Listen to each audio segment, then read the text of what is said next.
Highway 380, July the 23rd, 2025 at 8:45 a.m. Temperature shows to be an even 70 degrees. This is the road that goes to Capitan, New Mexico, and that's where I'm headed. But I want to give you a couple of tips that I thought of from my trip recently to 4 New Mexico state parks. A couple of things I noticed. One is people arriving late. Now, I'm sure there's a million reasons why people arrive after dark or late into the evening, 10 p.m., 12 p.m., etc. But if you can avoid that, I think it would be better for you, because arriving at a strange campsite after dark is difficult, because some of these places don't have very good signage, and also you may have a problem backing your 35-foot fifth wheel triple axle into a spot that is geared for an 18-foot RV. And it's just so much easier to set up in the daylight. So that's basically what you call a no-brainer, But again, there are reasons for arriving after dark, I know. But if you can, it would behoove you to arrive in daylight. And it's also good for us old-timers that go to bed. When the sun goes down, we're right behind it.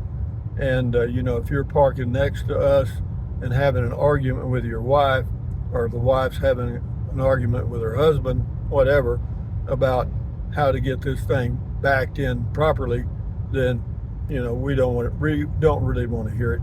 But anyway, and then the other thing is, some of the state parks in New Mexico, I've noticed, have back-end sites that are quite small. I mean, when I say quite small, I mean 18-foot RV would be filling it up. You know what I mean? So, and I've noticed that there are those that didn't know that when they made their reservation, and they do have an RV that's anywhere from 24 to 35 feet long, and they try to get it in there sideways or at an angle or whatever, and then park their tow vehicle, as best they can to avoid blocking the whole road. And so, yeah, double check the length of the site. I know it's easy to overlook. When you're making a reservation, it's really easy to overlook the fact that the site is small and your rig may or may not fit in it easily. So yeah, those two things would help you and your neighbors enjoy particularly state park camping much more, and it would be much easier on your nerves and you'd be under less stress. Yeah, because I did see some RVs wedged in at Sugar Eat, and their tow vehicle was parked. Well, it didn't block the road, but it was a little bit in the road. It wasn't great. It wasn't a good thing, okay?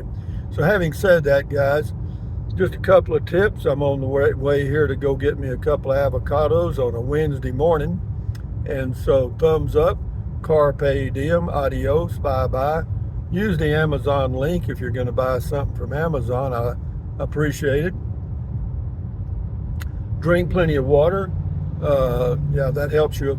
It not only hydrates you, but it helps you avoid gout, kidney stones, and all that stuff. And then take deep breaths, breathe in, breathe out slowly, relieve stress.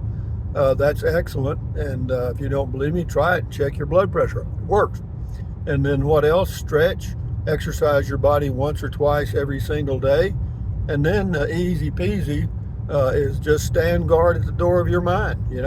Accentuate the positive, eliminate the negative, and enjoy your life one day at a time, and be a good camper and arrive at the campsite on time, to a campsite that fits your RV. How wonderful. Anyway, adios amigos. Bye-bye.